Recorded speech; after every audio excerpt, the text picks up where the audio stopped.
E aí, pessoal do Facilitando a Medicina, tudo bom com vocês? Eu sou Cleverson Dovec e a gente vai para mais uma aula referente a essa playlist que nós estamos fazendo sobre a antibiótico terapia, nosso estudo sobre os antibióticos. Então, se você é novo aqui no canal, se inscreve para participar aqui da nossa comunidade no YouTube, e também se você já é membro, deixa aí o seu joinha para fortificar o nosso canal aqui, a nossa comunidade e dar continuidade sempre a novos vídeos. Então vamos ao que interessa. Você já viu o título? Hoje, continuidade sobre cefalosporina, falando especificamente sobre a segunda geração. Mas se você caiu aqui de ponta cabeça, não vou deixar você sem saber quem são as cefalosporinas. A cefalosporina, um resumão que já falei em outros vídeos passados, mas para você não ter que ver o outro vídeo, eu aconselho a ver, mas para você ficar aí mais complementado, a cefalosporina é um antibiótico que pertence a um grupo dos beta-lactâmicos. Eu digo grupo que outros participam também, como os monobactâmicos, os carbapenêmicos, a penicilina e a própria cefalosporina, que é o nosso vídeo de hoje. E o que tem a ver esses beta-lactâmicos? Por que eles são chamados assim? Porque em sua estrutura química eles possuem um anel, e esse anel se chama beta-lactâmico, e ele é fundamental para a ação desse antibiótico, porque esse anel confere a ele a função de agir sobre a parede celular bacteriana. E, em especial, ele atua sobre a parede celular bacteriana, em especial sobre o peptídeo glicano que ali existe.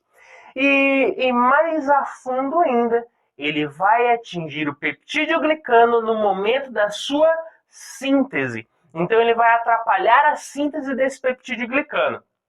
Mas antes da gente entender como isso acontece, olha a imagem. Na imagem a gente vê gram-positiva e gram-negativa. As bactérias gram-positivas, elas são diferentes das gram-negativas, que a gente pode ver na própria imagem. Na gram-positiva, esses quadradinhos que você vê mais acima são os peptídeo-glicanos, que a gente já citou. Então, na gram-positiva, nós vemos que tem muito peptídeo-glicano, é abundante e ele é mais exteriorizado.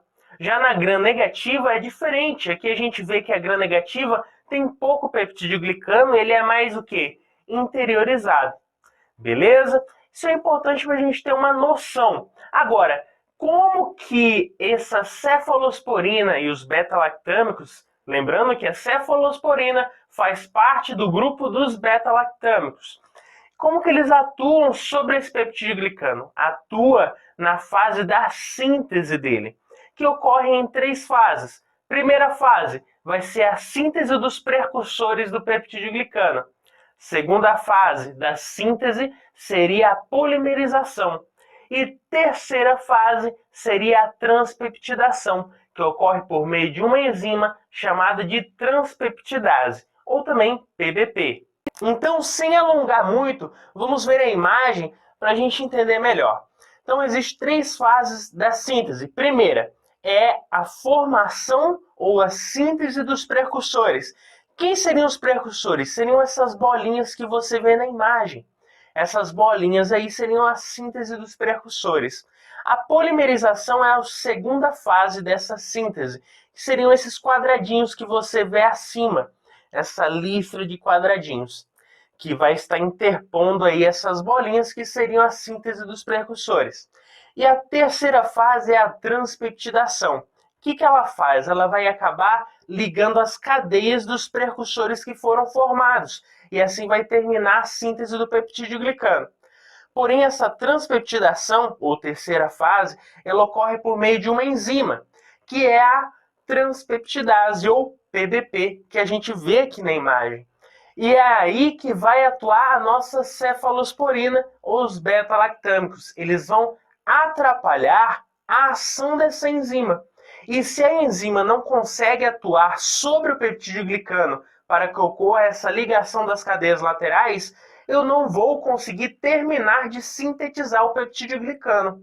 E se o peptidoglicano não é sintetizado, esse peptidoglicano, que faria parte dessa parede celular bacteriana, já não vai estar ali presente. E aí a célula bacteriana fica fragilizada, porque a sua parede celular não está completamente formada. Então qualquer desequilíbrio osmótico poderia matar essa célula.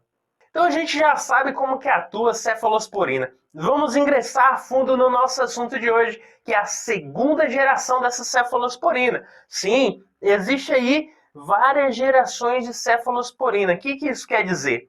Isso quer dizer que ela é de amplo espectro. Você falou, puxa, me ajudou muito, estava ruim, parece que piorou? Não, calma aí, é simples. Cefalosporina ela tem vários grupos, se assim a gente pode dizer, de fármacos dentro dela, que a gente divide em primeira geração, segunda geração, terceira, quarta, quinta, e isso é importante por quê? Porque se a primeira geração ela tem alguma bactéria que tem resistência a ela, eu posso usar a segunda, ou a terceira, ou a quarta, ou a quinta geração. Então isso me dá um espectro, um amplo espectro de atuação. Então, falando sobre a segunda geração, quem que a gente pode citar? 3 fármacos principais, que seria a cefuroxina, a cefaclor e a cefprozila.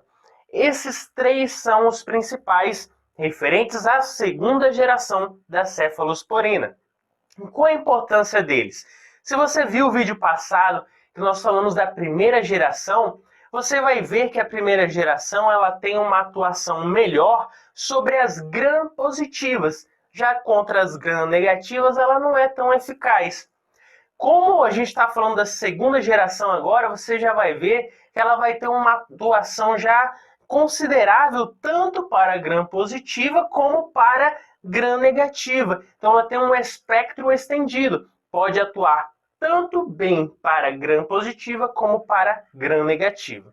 Então a gente falou de quê? De cefuroxina, cefaclor e cefprozila. Começando com a cefuroxina. Essa cefuroxina, ela vai ser um fármaco, um antibiótico de segunda geração, e ela é um sal solúvel. Esse sal solúvel, ele é muito utilizado principalmente de administração intramuscular e intravenosa. Já quando a gente fala de administração oral, ela não é tão utilizada porque ela tem dificuldades de ser absorvida.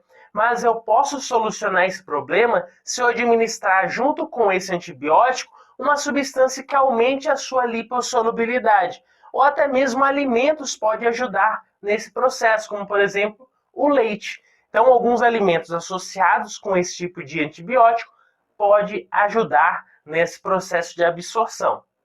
Agora, quando a gente fala do cefaclor e a cefprozila, ela sim, tranquilamente pode ser utilizada por uma administração oral. E elas têm uma boa disponibilidade. Por exemplo, o cefaclor tem uma disponibilidade aí de cerca de 50% a 70%. E a cefprozila melhor ainda, sua disponibilidade seria entre 80% e 90%. Então elas têm uma boa utilidade. E quando a gente fala de distribuição desse fármaco nos diferentes órgãos, também vai ser amplo. Tem boa distribuição nos pulmões, no intestino, aí no nosso trato digestivo, tanto no fígado, no baço, nos rins. Então tem uma boa distribuição. Só um problema, eles não têm uma boa atuação no sistema nervoso central. Por quê? Porque eles não conseguem atravessar a barreira hematoencefálica. Então eles ficam restritos a esse patamar de alguns órgãos, menos o sistema nervoso central. Quando a gente fala referente à ligação a proteínas plasmáticas e ao tempo de meia-vida, podemos falar da cefuroxina. A cefuroxina, primeiro, ela vai ter uma ligação a proteínas plasmáticas de cerca de 33%. Já quando a gente fala do tempo de meia-vida dela, seria de 1h30 mais ou menos. Quando a gente fala do cefaclor, a sua ligação a proteínas plasmáticas seria de 25%. E o seu tempo de meia-vida de 40 minutos.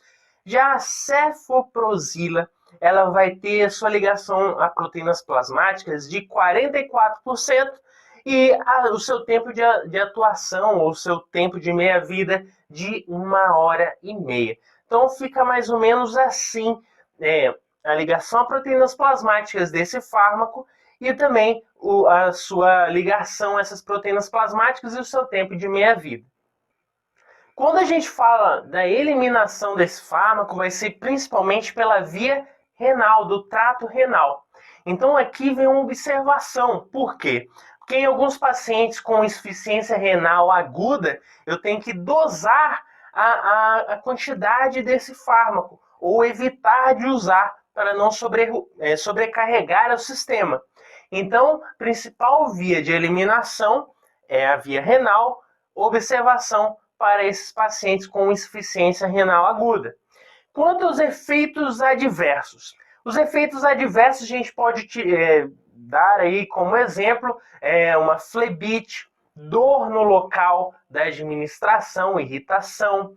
Pode ter também reações de hipersensibilidade, reações hematológicas, como por exemplo uma neutropenia, uma leucopenia, plaquetopenia também pode ocorrer, uma alteração ou elevação das transaminases hepáticas, fosfatase alcalina, bilirrubina. Tudo isso pode ser efeitos adversos presentes, até mesmo alguns gastrointestinais, por exemplo, uma diarreia, vômito, náusea. Tudo isso seria aí características, porém raramente acontecem, mas pode acontecer sim desses efeitos adversos apresentarem frente a essa segunda geração da cefalosporina. Então, pessoal, com isso fizemos mais um resuminho. Se eu te ajudei, deixa seu joinha, se inscreve aí no canal. Valeu!